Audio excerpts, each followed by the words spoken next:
Good morning, ladies and gentlemen, and welcome to the Hardwood Nation podcast with your boy, CEO Anthony, and my main man, Bryce Ward. What's up, Hey, buddy? Bryce, Yeah, what's up? we woke up to some shit this morning. hmm And the crazy thing is, and we'll get into it. I woke up, checked my phone, I see a text from Mike. I want Pat's opinion on this. That was Mike's text. So I'm thinking, okay, maybe it's about Bronny. Like I didn't hit click to read what Mike had sent me.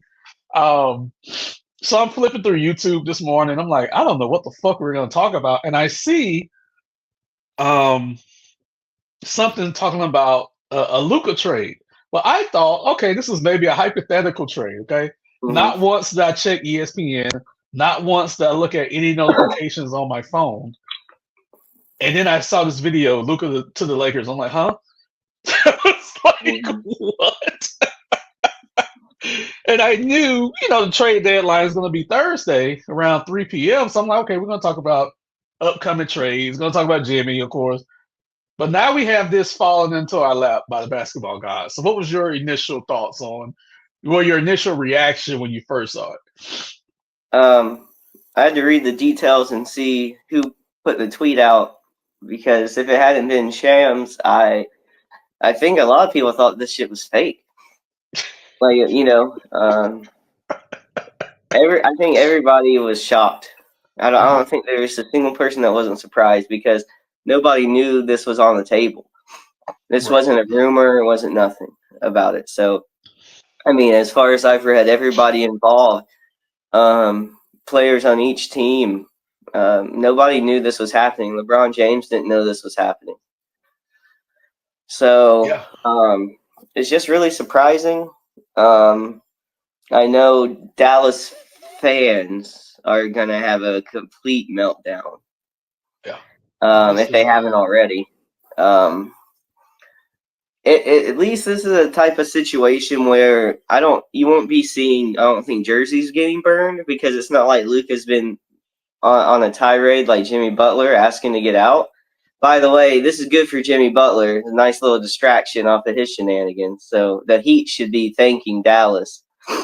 And I mean, just everybody. I don't think there's a single person that's not shocked by this move. It's kind of nice to see that there's still these kind of things out there that people have no idea about. It's kind of kind of nice to get surprised. But if I'm a Dallas fan, I don't know how I feel about this. Not the greatest. I know that. Luka younger, more exciting. You've already gotten to a finals appearance with him at 25. I know from time to time his conditioning and his health can be a bit frustrating, but it's not like he's a Joel Embiid yet. So I don't know. I don't know. And like you said before the pod, asked if I saw Dallas's statement on it, and I mean it's a statement. It's something they said. I it's just don't absolute know. bullshit. Yeah, I mean, once you made it to you just went to the finals There it with is. with, with a 25-year-old. Now you're rolling. Come on.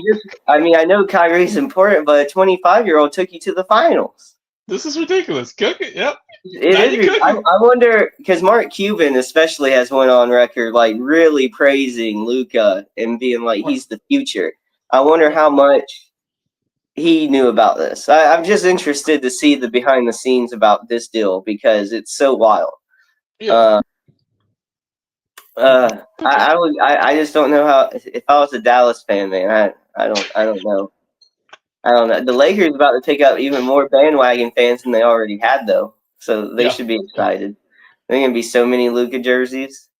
It's gonna be annoying to deal with for a little bit. The fallout of this. Hmm? Do do you think Anthony Davis takes Dallas anywhere? No, absolutely not. And I just want to let me address the Cuban thing first. Like I said, he doesn't own the team anymore, but he has like some kind of role with Right, the team and whatnot. right. This would not have happened if Mark Cuban was still the owner of that team because Mark Cuban is dreadfully loyal to his guys, and that's not a bad thing. So Mhm. Luke would never have been traded. Um, I'm going to take this back. to when Kyrie first got to Dallas. So we were like, okay, it was kind of rough first couple of months. We're like, okay, I don't see this lasting long term. I never thought Luka would be the one that would leave. I never, and don't get me wrong, this wasn't Luka's choice, okay? But the Mavericks are the ones that initiated this trade. Mm-hmm. That's shocker number one. Shocker number one. So anyone would pick up the phone from the Mavericks if they're saying, "Hey, what you want for we'll give you Luka. What can we get back?" Anybody will pick up that call. Hell, Yeah. Magic, Miami, New York, anybody just pick up the phone. So I Mm-hmm. don't blame the Lakers for that. I feel bad for Luka because one, I love Luka. Two, his conditioning has been an issue for his entire career. And it was said that the Mavericks were so fed up with him. That's why we got to this point so quickly. So I don't know what conversations were had behind the scenes. I mean, Luka hasn't played in weeks with this latest injury, but I'm like, this is just shocking. And even though he's okay, he'll be okay in Los Angeles in the short term. This was a wake up call for him. Mm-hmm. And the same thing can be said for Zion. Like, we're not going to put up with these conditioning issues forever. If Luka Doncic can be traded, Zion needs to be careful because both these guys have had issues with their weight, with their stamina, and I'm just floored. I am floored. And like you said, the kid's young. They just made a finals run. You trade away one player for conditioning issues, and you bring in another player who's been hurt half of his career. Make it make sense, That especially was with the this. surprising part, was that Mhm. the target they got back, the big piece, is Anthony Davis, who's not a bad piece, don't get me wrong, but he comes with his own bag of issues. So Right. that's what was surprising to me about it. Was it's like when you're dangling Luka, you might have been able to get something a little more reliable. That's what I'm Mhm. saying. Not that Anthony Davis isn't a great player, but like I said, more reliable. Mhm. So that was probably the surprising piece of it all to me, is what they get back, which isn't bad. It's just weird.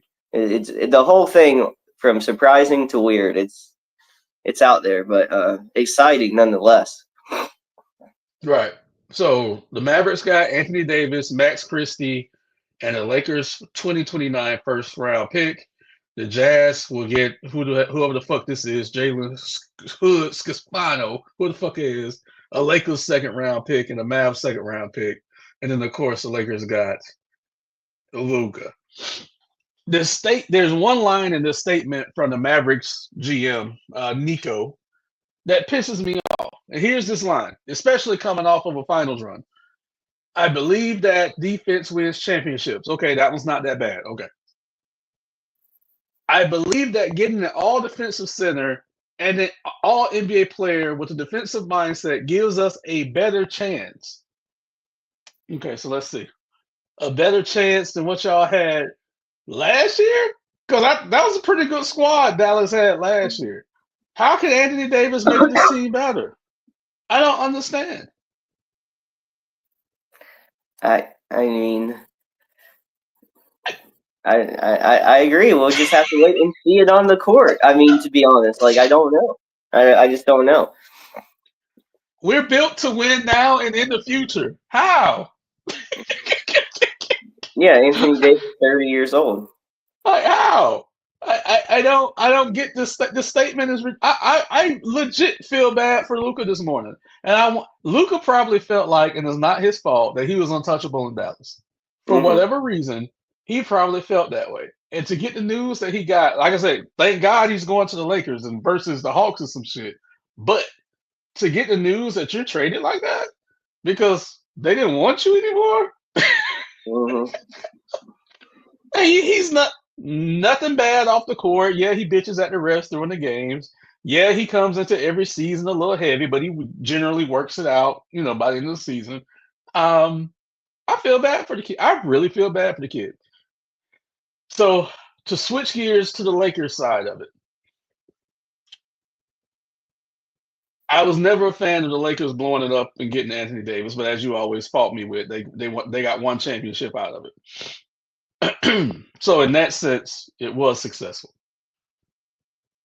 How do you feel about LeBron? Because you know LeBron. Look, LeBron pulling all the strings there. How do you feel about LeBron just saying I can't win with AD anymore? Because that's what it is. It's cut the bullshit. That's what it is. How do you feel about that? Well, I don't think you have to be a rocket scientist to see that their experiment isn't working anymore. It hasn't worked for a couple years. Mm. And I don't know if it's all the mentality of one player or both guys, or a lot of the doubt that the Lakers had can be thrown at Davis's feet, despite some great performances. Like something's missing there. It's like he's clocked out sometimes in important moments, or even having himself in the right position injury wise to be present in some important playoff moments. He has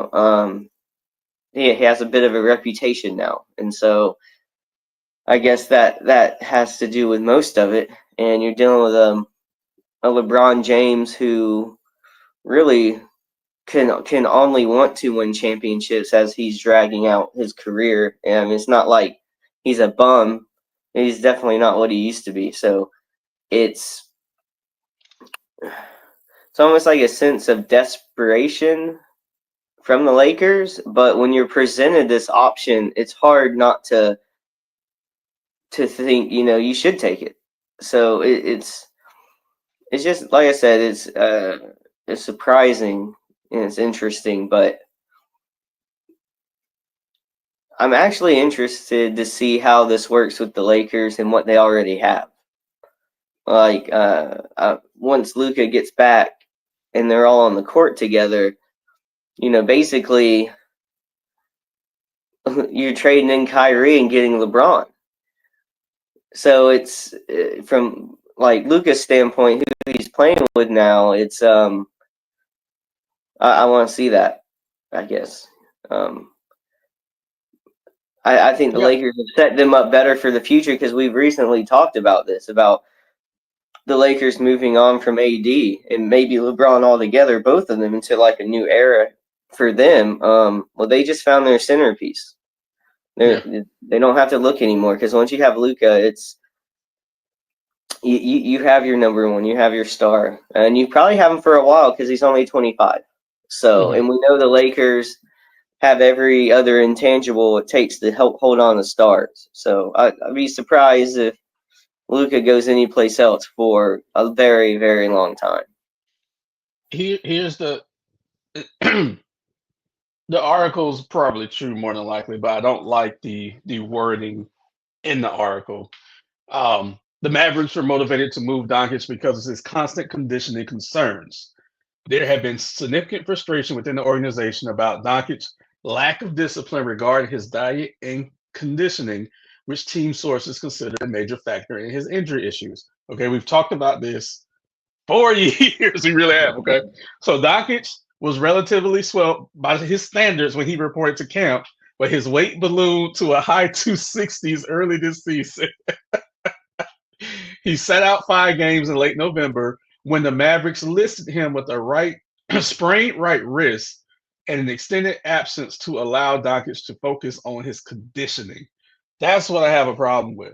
So if you're going to sit him down for his conditioning and expect him to get better, then say that. Don't come out with some bullshit ass injury when you wanted to sit him down so he could focus on his weight loss.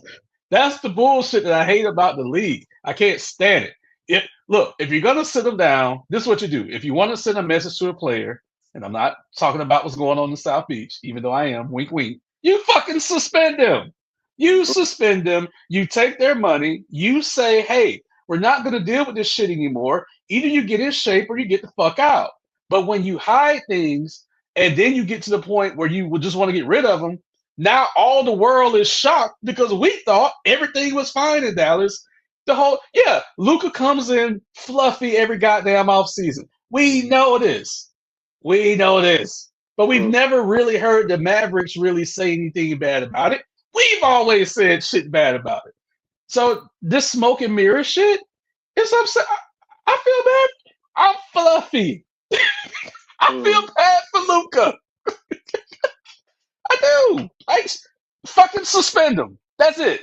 Not no fake injury shit. That's back in the 90s when we was doing fake injury shit. That's dead. Just fucking suspend him. What do you think about that? Oh yeah, I mean, I'd much rather have the transparency, and Right. I guess it's a team's attempt to protect their image and protect a player's image. But long term, you can argue is it worth it if it leads to situations like this where you aren't pointing out the problem, but behind the scenes it's bubbling and bubbling and bubbling. Right. Right. So I don't know. I just I can't wait to see the on-court product and hear what I can't wait to hear what Luka has to say about it and to see the players' reactions to it. It's going to be interesting. Also, you just don't know how these situations evolve. For all we know, Dallas could have been the problem behind the scenes in terms of the message they're sending and how they deal Yes. with Luka. They could have acted, scared to really get on him about these issues. Like, if it's bothering you this bad, and you're not following up and you're not making it a point to let them know how serious it is, and then you just next second you trade them. Maybe it's on you as an organization to have handled that better. Like even if you're not making it so public behind the scenes, you can assume you could have handled it differently than ultimately a situation leading to where you trade your 25-year-old star. Right. That's what's different. Luka's not 30. Right. That's the part It's real. you don't see outside. Yeah, even when guys get injured, you don't really see teams trading their young stars like if they're Luka caliber. It's It's very that rare. it's crazy. Yeah, I mean the Dallas. This looks bad on Dallas's management, Mhm. and I don't think there's a lot of ways around that conclusion, but. I mean, at least they got something back. Sometimes you see stars traded for like I get it, like 6, 7 first round picks or something crazy, but usually we don't see two pretty premier guys going back and forth like this all that often. So I don't know. I'm interested to hear what Davis has to say about it as well. He ain't gonna say shit because he don't have no spine. He ain't gonna say shit. Hmm. Here here's the most damning part about this. I want to just grab Luca and give him a hug. Okay. Here's the most damning part about this. You couldn't put Luke, your hands around. You couldn't put your arms around him. It's too big. Luca was in line to receive a 5-year, $345 million contract this summer. Because of the trade, he is no longer eligible for a supermax deal. God damn it. That's wild. And it done fucked up his money. It's Mhm. like, what the- He's gonna lead the Lakers to a finals now because he's gonna be so mad. This is what I'll say about LeBron. For all the bullshit, he's relatively kept himself in shape his entire career. Hopefully, some of that will rub off onto Luca when Lucas is right next to LeBron's off the court work ethic, which no one can say is bad. Like it's great. So that might be a blessing in disguise for Luca, to have LeBron by his side. I know you said this is a good thing for Miami and Jimmy Butler because the attention's off. This is also a good thing for JJ Redick because now the attention's Mhm. gonna be off of JJ Redick, and he has two great basketball minds and two great ball handlers that he can feed off of and Yeah. learn something from as well. So this is great for JJ Redick right now from a coaching standpoint. Okay. If I Um, was LeBron, every day I'd show up and just poke Luka in the belly, and say, "Still soft. I ain't got a lot of time left. You better be doing some hill runs or something, boy." They should just fat shame him. LeBron has to fat shame him. Tristan Thompson said Luka getting traded from Dallas has to be a deeper story behind it, which we kind of just talked about a little bit. This is shocking, and like I said, coming into this episode, we're going to talk about what we've heard, who can be moved. Nothing's going to beat what just happened a few hours ago. Okay, for the rest of the week, nothing's going to beat that. Nothing even close. Yeah, this is it. This is the trade of the year.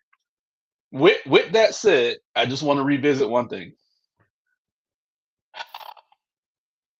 Did you hear about this latest Butler suspension on how it came about? No, I didn't hear like what caused it. I figured it was probably just more of the same, and since they hadn't moved on from him yet, that it was still just behind the scenes kind of stuff.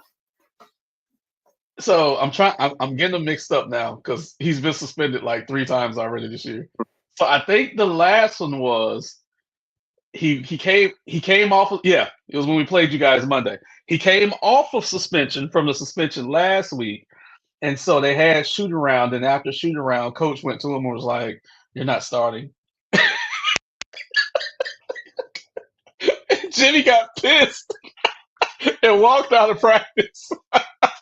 So they suspended him for conduct detrimental to the team. Now, the Heat clearly baited him. Clearly baited him, because how are you going to expect a superstar player, the franchise player, to react when we tell you you're not starting tonight? You get what I'm saying? So it's just like, no, you're coming off a suspension. They're trying to ease you back into that 6-man role before they give you your full load of minutes. It's very common. I don't think they did anything wrong there to poke him. The trolling from both sides have been epic. I still want to know why the only team he doesn't want to go to is Memphis. It's the one. So when he pointed out, he goes, "No Memphis." It's not even like they're having a bad season. It's just like he personally has something against the city of Memphis. I don't know. I don't know. The latest rumor, because the Heat are talking. The Heat are trying. How hard are they trying? I don't know. Because despite what people who don't know basketball thinks, Miami has all the power in this. The last thing I heard was maybe a swap for Jimmy Butler and Paul George. That's the last thing I heard, which I'm okay with. I'm okay with it. I will say this. If the Heat doesn't trade him Thursday, Butler's going to go nuclear. Mm-hmm. And I'm all for it. I just want to see what's going to happen here. If they don't trade him, he'll get suspended for the whole season. Yeah, I mean, he's already out. I mean, he's suspended indefinitely now. So that could lead through the duration of the season. But okay, chances 1 through 100. What percentage do you give that Jimmy Butler's going to be moved this week? 70. That's pretty high. Okay. I'm at 50. I'm at 50-50 right now because I just you can't finish the season this way. You can't. I think if you finish the season with Jimmy Butler, I think it's Miami doing this to this season, and I think I think that's the wrong message to the rest of the team. No. I don't think you can have that kind of any other team. No team keeps a distraction this big. No team keeps that. Nobody. We've never seen it. We've never seen a team keep a distraction this big. I just think this comes down to who has the bigger balls, and Pat Riley is showing that he has the bigger balls. I mean, that's just what it is. I'm not saying it's right. I'm not saying it's wrong. But at some point, these teams have to stand up to the players. So that's what I fuck with. I just, minutes before we got on, I was listening to KG talk about this Jimmy Butler situation, and he was like, pretty much saying Butler's acting like a child. At least finish your contract and then do what you got to do, because he was like, and he was real stern with this. He was like, we fought hard for generations for you guys to have guaranteed contracts and to have the player power, but don't spit it back at our faces, because this will lead to us having non-guaranteed contracts. Yeah, which you've heard me say 5, 6, 7 years from now, I do think the contracts are going to come back down to earth from where they are right now. But they don't want to hear non-guaranteed contracts, because the owner's going to be like, Why are we going to keep shelling out this money and contract wings if you're just going to ask out 2 years or 3 years into it? Because that's been the trend the last 3 or 4 years. So some of these old heads are really upset with this as far as the way Jimmy's been acting. Not a lot of them don't have personal relationships with Butler, but a lot of the old heads are really taking it personal. They're like, "What the fuck are you doing, bro? Like, you're turning down a guaranteed $52 million for 1 year. You're turning that down." I'm I'm just And saying. now, I agree. Like, I get how Miami has the power in the situation, but I do think of all the times that this entire time that they've had Jimmy Butler, his trade value is the lowest it's been Right. because of how he's handling this situation. So yeah, Miami has all the power, but I think realistically, what you guys get back for Jimmy isn't going to be anything too phenomenal. Like you said, you'd be happy to get a Paul George bag, and I think that says a lot. It's not, you know, Paul George is not having the season that he's gotten paid for. You know, we're seeing like Philly definitely is overpaid that overpaid Very much so. For a Paul Very George. much so. So Yeah. but at this point, I don't think the Heat can expect a ton back or anything of real value. So I don't think that'd be a bad idea. But that's just a good example of how much Jimmy's ran his value into the ground. So So we'll see. my counter argument for that would be this: what if the Heat aren't looking for anything back? What if the Heat are saying, "Let's just develop our young guys"? Mhm. That's not necessarily a bad thing. Who wants to If give they're up saying, good first round picks? I'm sorry, what's that? I mean, you would hope you would at least get a first round pick, a decent pick somewhere out for him. Phoenix just made a trade to get what 3 first round picks, and we're still saying no. Like that's a okay. Let me just get a little personal here. I was married. I knew if I ended my marriage, it would be hard for me for a couple of years. But I Mm, had to prove a point that my value is worth something and you will no longer belittle me and treat me like a child. So I mm, had to kick her out. With that said, yes, it was going to be hard, but I had to prove a point. Now, 2 years later, I am back. I am good. So I took one step back to take 2 steps forward. And this is how Miami's handling Jimmy right now. We don't have to trade him. We don't. yeah. And if we go into the offseason and he wants to become a free agent, he can. Or he can take the 52 or he can opt out less than the 52. So what is this conversation even about? So what is it about? Just not happy there. I was just saying, as a Heat fan, I would hope to get some picks or something. That's We all don't I need want. him. I know you Here's don't all need them, but if you lose your star player, you hope no, that you get something back. you can't be good forever. You can't contend forever. I am Mm. completely fine with Ware, who's been tearing it up the last month. I'm completely fine with my kid Nico. I love Nico. I'm completely fine with Bam out of the Bayou. And Tyler Hero just made his first All-Star team despite my many trade attempts to get him off the team. Okay. And we're gonna talk about the All-Star real quick next before we wrap it up. So we've quietly developed a pool of young players that we necessarily don't have to pay because a lot of them were not first round picks. Mhm. It's chess, not checkers. Okay. Trust me on this one. So I think Miami is actually fine with the youth movement right now. And let's be clear, before LeBron James came to Miami, before Chris Bosh came to Miami, Eric Spoelstra coached a young team for 2 years and developed. Spoelstra will be fine. Pat Riley is damn near 80. He's not going to be around forever. We have to start the youth movement at some point. So we don't have to trade Jimmy. We don't necessarily need picks because we got a young group right now that can develop in 3 to 5 years, a la your current team. That's all I'm saying. We're okay. We'll be okay. Now, to the All-Star snubs.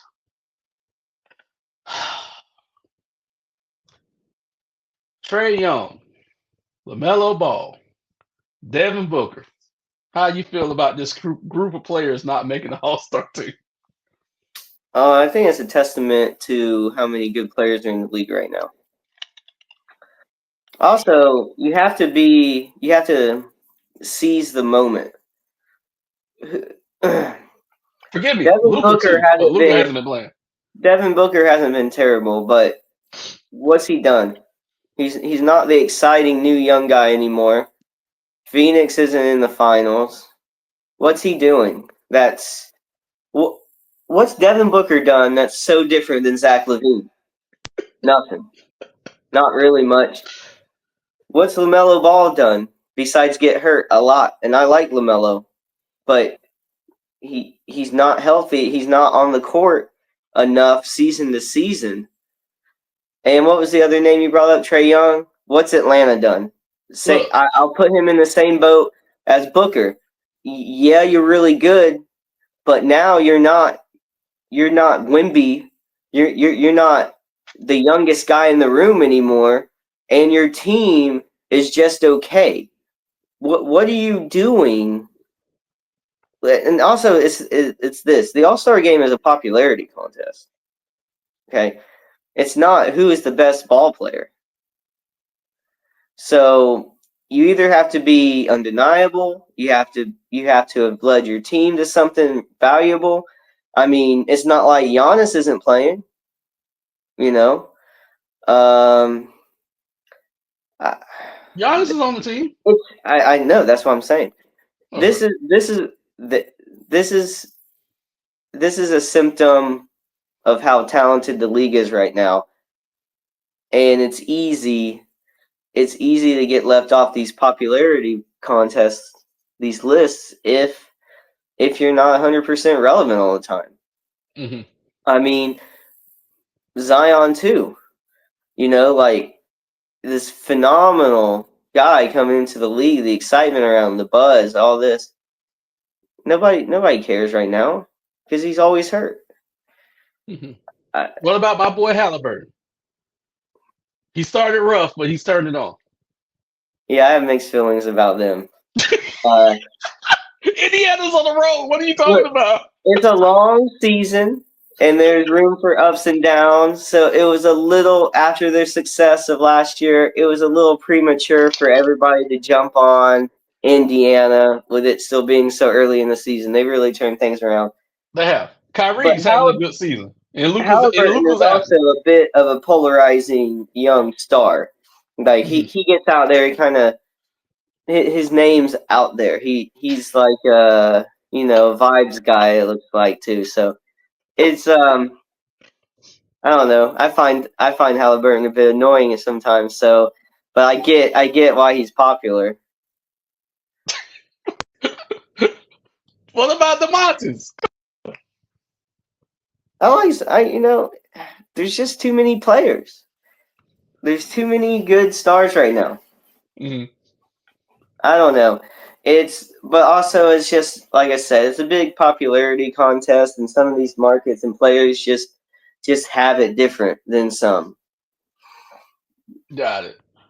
So, so with that said, we went from not having anything to talk about to having things to talk about. So that shows how great and how fluent we are in the sport that we love. We're gonna wrap it up for this week's. It's a Oh, go great ahead. I'm sorry. NBA season for content. It's just it's a bit wild of a season. Oh yeah. I have to. I gotta text Pat. I don't know if he's up or not, but I'm pretty sure he's ecstatic by getting Luca. Let me just throw that out there. Hmm. We're gonna wrap it up for this week's episode of the Hardwood Nation podcast. Please like, subscribe, and share our content. Drop comments below. Everyone stay safe, and we are out.